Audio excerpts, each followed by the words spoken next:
All right, all right, all right. We are back at it. Another excellent adventures. Got another special guest here. Got Dustin from Oak and Egg. They say that the gateway drug of the chicken world is chickens, and the gateway drug to the rest of thing is sourdough bread bacon. And this guy right here is proving us right. What's going on, buddy? Not much, man. How you doing? I'm well. I'm well. I appreciate you coming on the show. Big fan of you guys' page and your social media page. I think I was introduced to you on Facebook. I mean, no, Instagram. Yeah. And I just was like, man, I wish I could have came in with like a good color scheme like that. All of y'all's posts like match perfectly. Oh, that's all thanks to my other half, my wife. So she's the other half of Oak and Egg, and she's the one that handles the sourdough, and I handle the chickens. There we go. Teamwork at its greatest. I love it. Makes the dream work, man. Let's talk about it. So our first question is, what was your old cluck moment? Oh, cluck, I'm a chicken person. How did that happen for you? My oat cluck moment actually was beyond the chickens, and it's when I went up to turkeys. And what we had happen was I was gazing outside of our window, and it was during a storm. And I should say we live in the foothills of the Sierra Nevada in California. And so we had a good storm going. I was looking across the road, and I just see this big bird just flying through the air. And this thing looks like a stork or an eagle, right? And just crashes right into a pine tree across the street and then falls down in the neighbor's backyard. And I'm like, huh. What was that? Wow. And my wife walks by, she looks at me and goes, that was one of your turkeys. I was like, oh.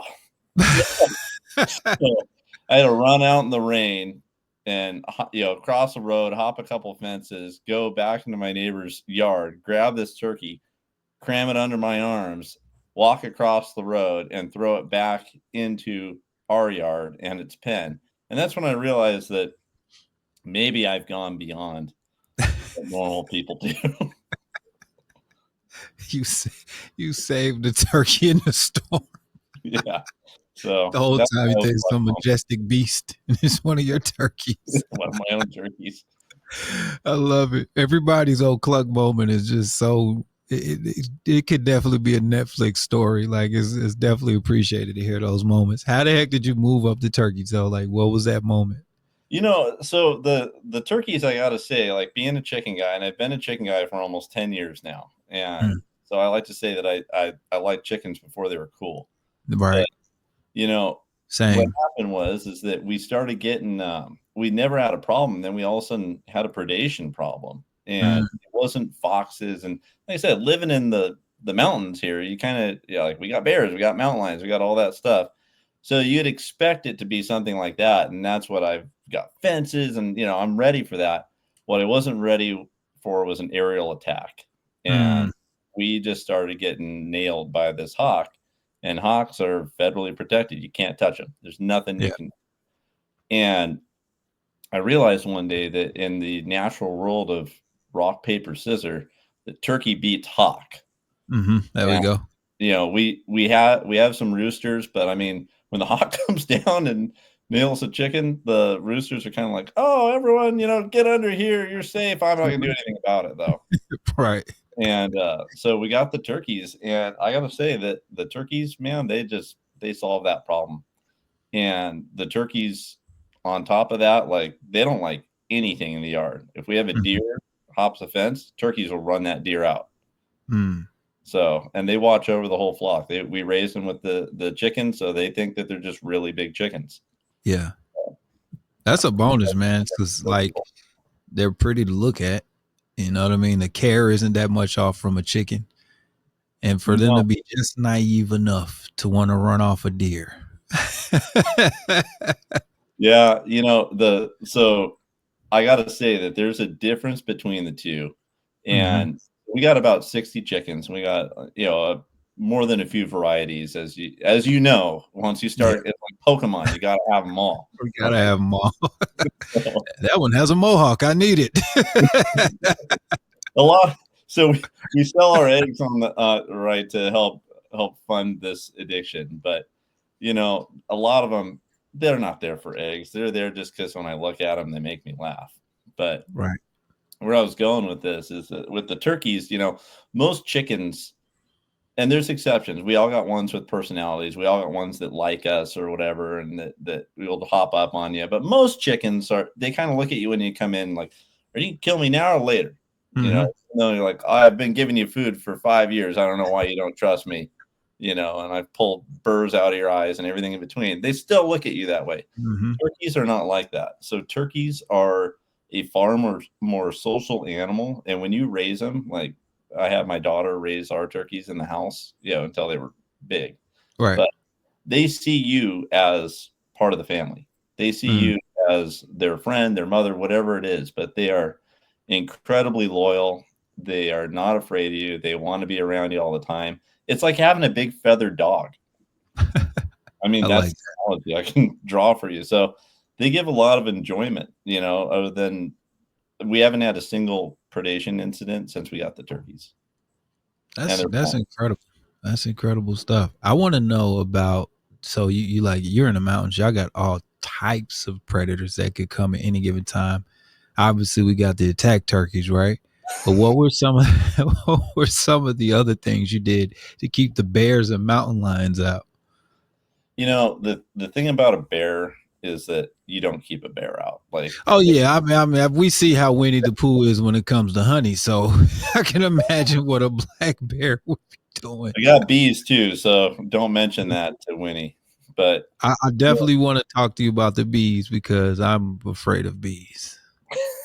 Well, yeah. So the bears, the big thing with bears is just, this is the way I look at it. And I'm going to sound horrible for saying this, but we live in a rural neighborhood and I make myself a hard target. And I know there's a lot of soft targets around here. There you go.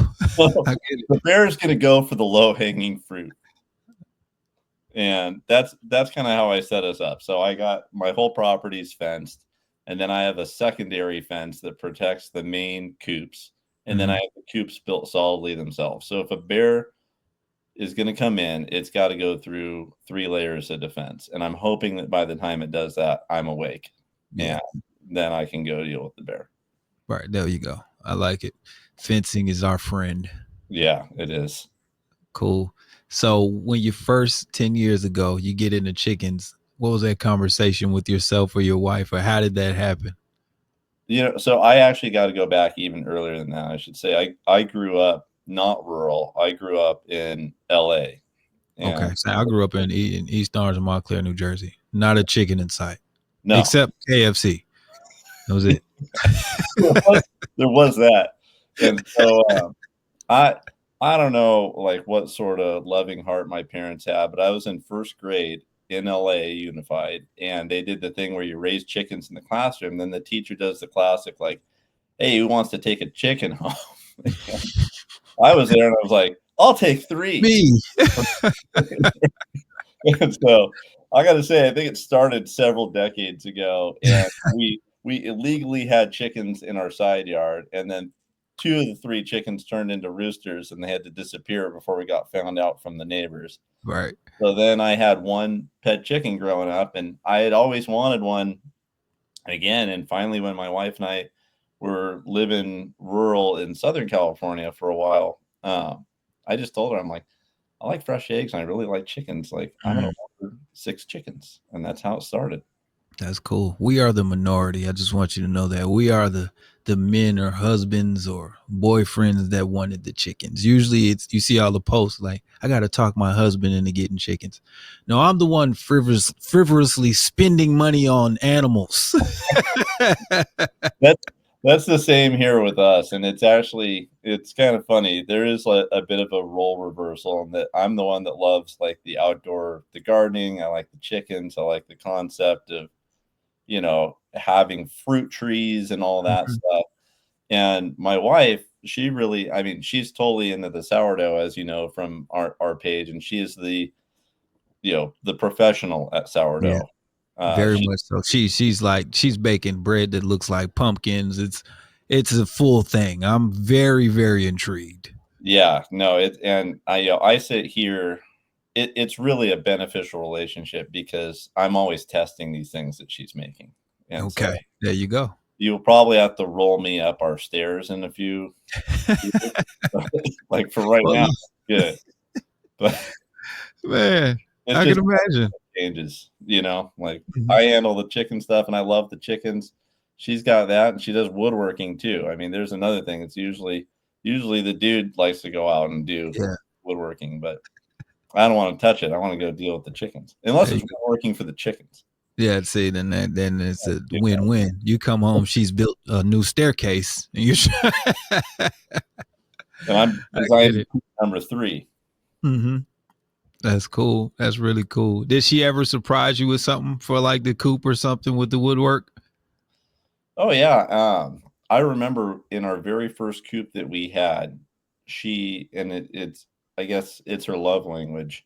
She built me the door for for the hens to come out of at the Oh, time. cool, And cool. so like that was the very start. That's how I knew that she was supportive of my chicken habit. There you go. You gotta have an enabler. That's cool. And then you right back supporting her with trying all of these bread recipes. How big of a difference is it to have fresh baked bread than what you get from the grocery store? It's uh this is not an exaggeration. I can't even eat commercial bread anymore. Thank you. And I gotta say that this you'll rarely hear me say this, but there's a few things that Europe does right that I think as opposed to how we do things in the US, and one of Uh-huh. our, like, mass-produced food systems, that's one of the things that we've done terribly. Incredibly wrong. I can say that just getting into this space of having my own omelets every day, I see the Right? difference. I mean, it's something that we all know, but somehow we the vast majority of us were okay with it. Like, you'd eat a store-bought tomato and, like, that's normal, and then you have one from a garden, you're like, "Wow, this tastes 1,000 times better." And Right. people can question it for a long time, and it felt like until recently, but that's how it is with the bread. Like, her bread is phenomenal. Like, we have friends that have babies and stuff that don't like to eat anything, they're Mhm. super picky eaters, and then you Right. give them some of her bread, and they're sitting there and, like, you never knew that they knew the sign for more, and they're just, like, Mhm. like this, like, More bread. Now want you've more. become a baby bread addict. Even the chickens, man, like, one of the things that we always do is that she always has a ton of leftover starter and, Mm. leaven from her cooking that, you don't use.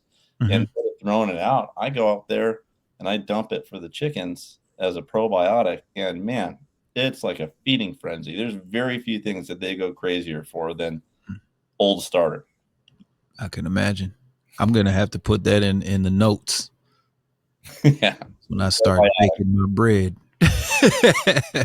So That's cool, man. That's really cool. Well, when did you know like this is my thing? I'm gonna be the taste tester. it really started small for us, and the bread baking started right around the chicken rearing. So, I mean, maybe there's a link there, man. I don't know. Probably so. It's I gotta be. It's a self-sustaining aspect of it. Like, once you realize that you can do one thing, the dominoes start falling, right? Yeah. But, she was making the regular loaves for just the family, and I think it was a few years ago where she started experimenting. She started doing focaccia, and the very first focaccia that she did is a cinnamon sugar focaccia, Mm. and that is still, I mean, you could set a trap for me, and you could tell me, like, "Dustin, that is a trap, like, you're gonna get caught in that, but if you bait it with that cinnamon focaccia, I'm gonna go eat it every time," There you go. you know? You gotta know your weaknesses. That's cool, man.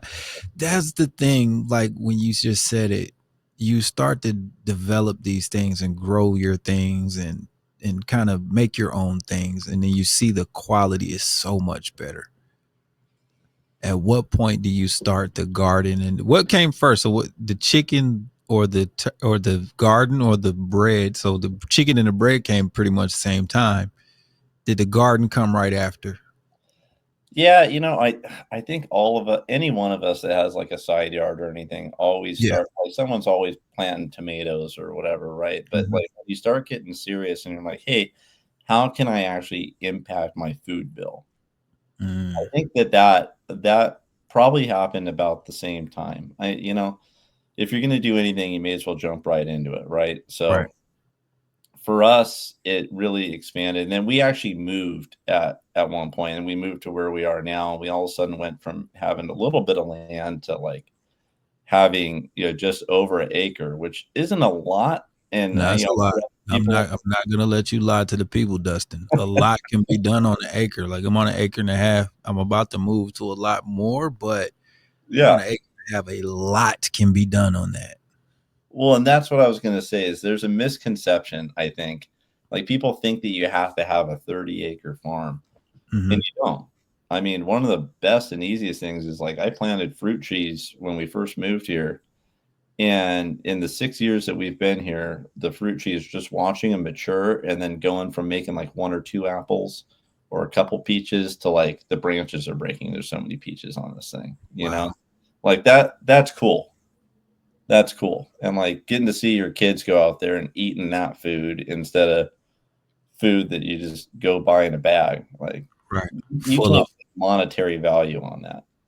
No, you can't. I mean, watching, like you said, watching the kids go out pick their own fruits, and it's healthy. It's not full of GMOs and crazy amounts of pesticides and paint, red 50s, and everything else.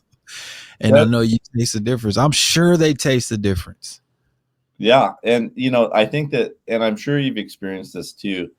This is really, I feel like a generational revolution going on with the questioning where our food comes from and being a little more self-sustained, because there's definitely folks in our neighborhood that walk by that are of a generation or two above me.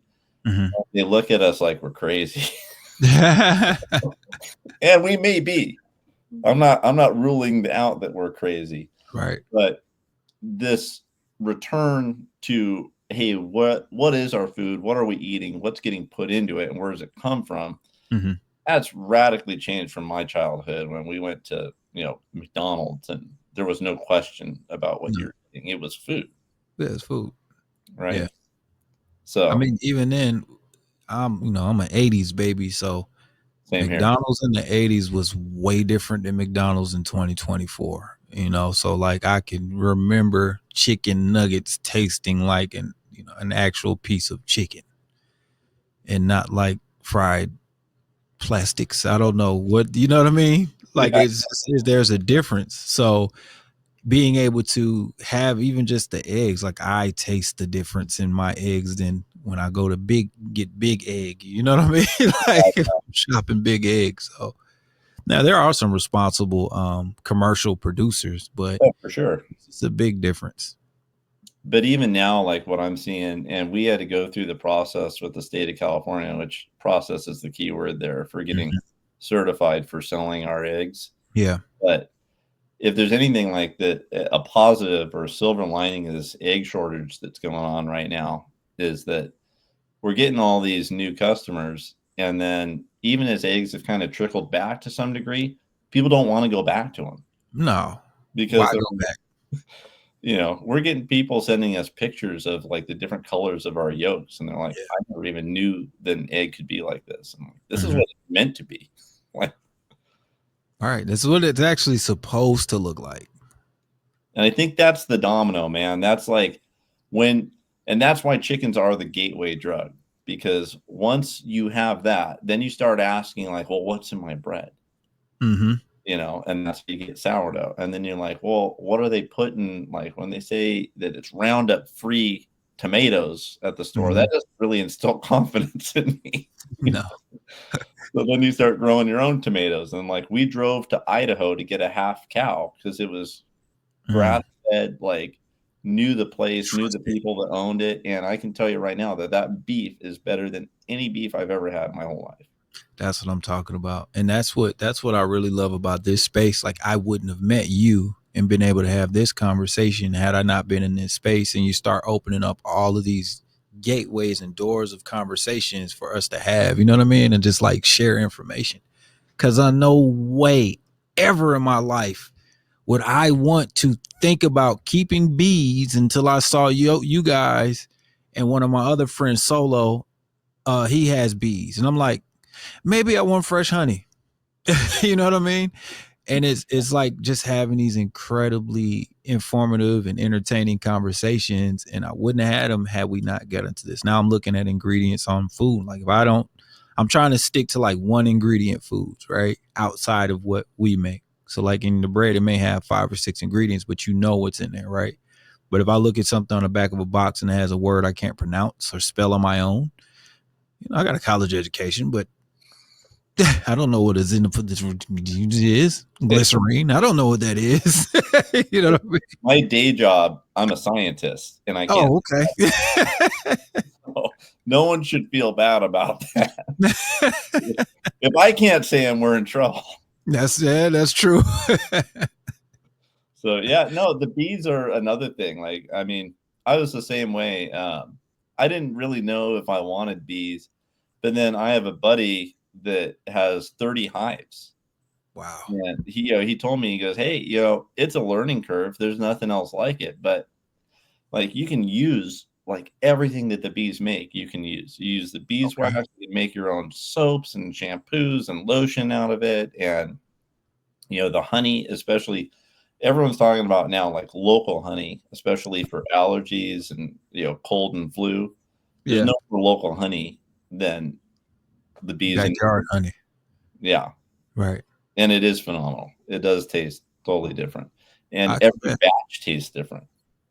Okay, so every batch you're saying tastes different. Yeah, it just depends on what they're getting into. That makes sense. It's like my old dating life. There's difference depending on what you're getting into. Yeah. Just the same thing. It's all different flavors. Right. And on what happened on the weekend. I love it. So you talk to your buddy, he's got 30 hives. He kind of inches you, nudges you toward it. What was that conversation like at home? Like, I think we're going to get bees. My wife, Lee, she was 100% supportive of it because it's another thing that, it's funny how these things start connecting. Like one of the key ingredients in a lot of her breads, like the focaccia, is honey. Gotcha. And so if you're using your own honey in it, now the magnitudes of flavor and taste, it's going to increase dramatically. Love it. And like what you were saying, the other cool thing is about this whole community is once you start networking and you meet people, and like you and I are chicken people, right? But you meet people that specialize in something else. And sometimes, the way that works is an idea transfer. You're like, hey, I could do that too. Or it's like, well, that's not my thing, but I can get this from that person now. Exactly. And I really appreciate those relationships too. And that's kind of how this podcast came about. Just not it's stealing information in a safe space.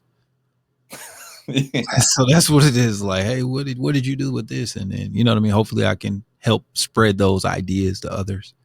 Yeah. I mean, I think that we're on the crest of this revolution that's been going on for a few years now, but I think more and more people are getting on board with it, and more people are realizing that they can sustain themselves, even if it's not 100%, even if you're doing 20%, like better than zero.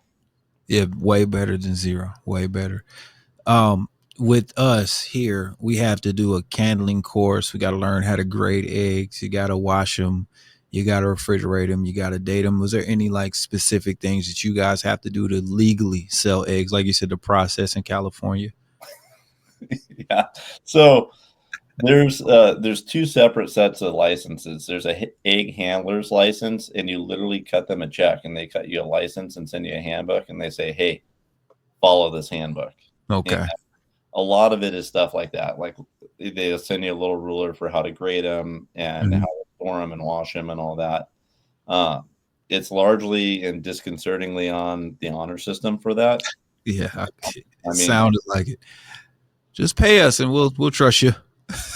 Yeah, and then the second half of it is, of course, being California, there's animal welfare law regarding it, where you have to be certified cruelty free. I forget the exact prop number that it satisfies, but basically they have an inspector come and check out your square footage and your coop and make sure that that's all, good to go, and that your birds are happy and healthy. And I'm supportive of that, obviously, 100%. I don't think any chicken should be crammed in a 1-foot cage, but Where it has become ridiculous is, for example, I have a third of an acre for the chickens to roam on.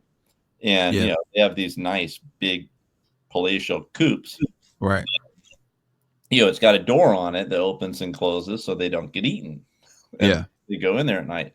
Well, they don't count my acre of land for free range and all that. They don't count that the square footage. It's just the coop where they sleep because Yeah. I technically confine them.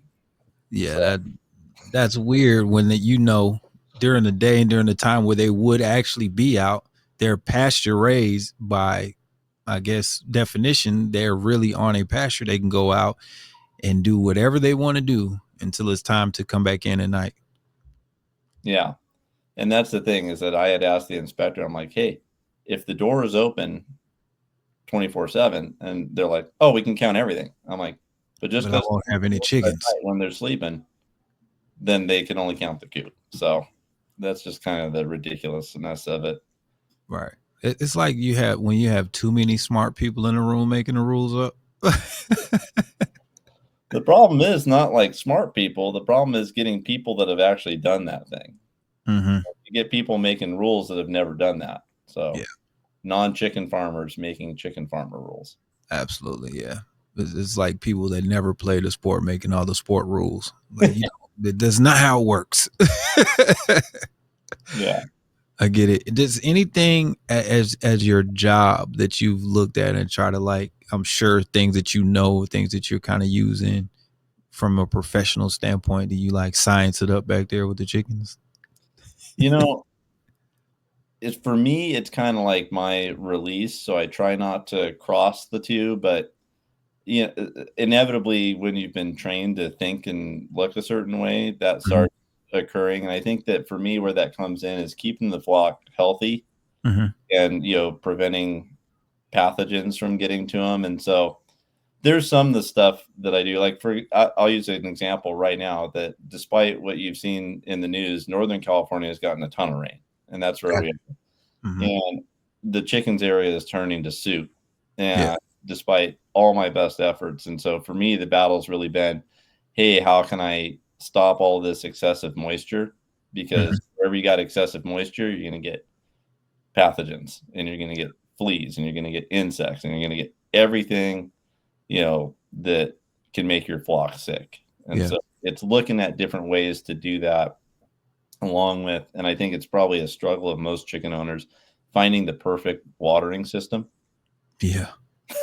I Yeah. feel like I've gone through Nipples and drinkers and oh my, like every single different thing you can think of. in the end, I think that the ultimate one that does not fail is just having a big pool of water and filling it up and cleaning it every day. Mhm. So I agree. I just bought another chicken waterer because it gets pretty cold here. So I'm like, bring one in, bring one out, bring one in, bring one out, clean it up, switch it out, and give it to them and keep it moving. yeah, I would say though, on the science side of it, if you look at what my wife has been doing with sourdough, that's what's pretty fascinating because she too is a scientist. Okay. And she's been really looking into the microbiota of the sourdough and the different things that make it up and how that affects your personal health. Mm, So, and that's a huge thing. And so I'd say anyone listening, go check out our Instagram. She's been doing these science Sundays for yeah. sourdough, where she's kind of explaining the science of sourdough and how it's relevant to us, the people that eat it and bake it. That's incredible stuff. I'm a fan of the Waddle Wednesdays. My daughter calls them chicken cheek pepperoni. So every time I see those, I'm like, look at them playing with the chicken cheek pepperoni. It's always fun to see the different reaction. I mean, chickens are just like people, and I'm sure Mhm. you realize this too. They all come out of the box with their own personalities. Some of them are kind, and some of them are jerks. Yeah, And it's fun to see the different reactions to the wattle rub with the different personalities. it really is. Talk to me about actual chicken nutrition. Like, what are you guys doing? I heard you say use some of this stuff for the probiotics, some of the stuff you weren't using with the bread, and what else you got going? With the chickens, a big thing for us. So we always get an egg crumble that's organic, and that's their base food. But what I try to do is, especially having them have a third of an acre, it's in an oak forest, so there's a diverse ecosystem going on there for them Right. to get into. There's deep leaf litters, there's bugs like crazy. Mm-hmm. So what I try to do is I try to feed them, and then I purposely let their feed run low, and then I give them a day or two of not having a ton of feed available and letting them go out and forage. Yeah. And that really forces them, because chickens are like people. They're going to be lazy and they're going to go straight to the feeder. But I've noticed that when you give them a pause, and like I said, I don't do it that long. It's usually like a day or two. They'll Mm-hmm. actually go out in the woods and they'll sustain themselves and they'll get those good proteins and they'll get those seeds. And you can see, there's a dramatic effect for even us on our property where we let them range and the amount of weeds that we've had that have just decreased over the years. So they're getting stuff. Yeah. Yeah. That makes a lot of sense, man. I appreciate you sharing that. What's your like go-to chicken treat for them, like snack? Is it the fruit from the trees? And how are you keeping them out of the garden? Yeah.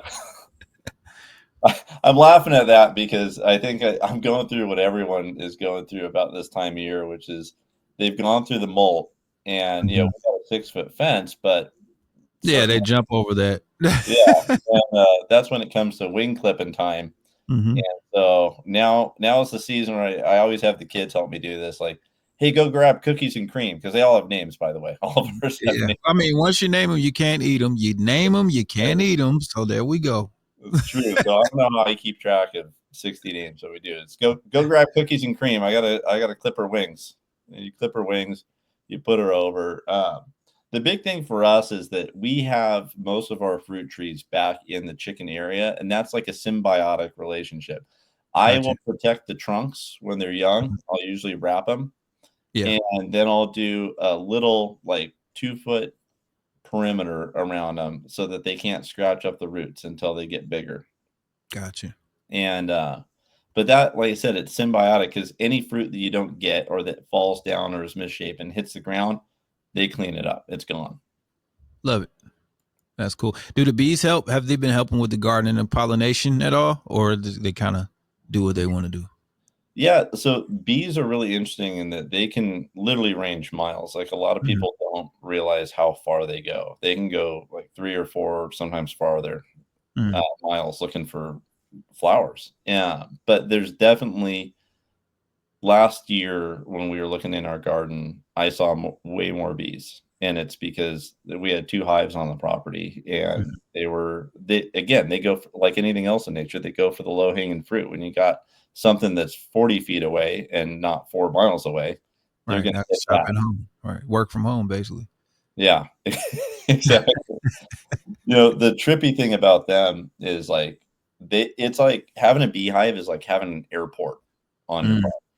And there'll be times where I'd be working, and I'd look out and the sun's just right, and you can see their takeoffs and their departures, and it's nonstop, man. It's just like when you hear the phrase "busy as a bee," you understand where it comes from, because watching Mm. them, that it's from sunrise to sunset, and they just climb. Like, our oak trees are probably 80, 90 feet tall. Like, Yeah. we big oaks here, and they just climb straight to the top of them, and you see them just shoot off into the horizon going somewhere. That's crazy. That is crazy. That's incredible to see, though, man. I can imagine that's like just very relaxing situation to watch. Yeah, and the bees, like, I mean, we got 3 kids, and they're all over the yard doing all sorts of things, yelling, screaming on swing sets, trampolines. The bees Right. don't touch them, and it's because the bees are very much into doing their own thing, and as long as you don't go to the front of the hive and screw around, you're fine. Yeah. So that's a misconception about them, that you're gonna get stung or your kids are gonna get stung. Like, That's it's what just I need to know.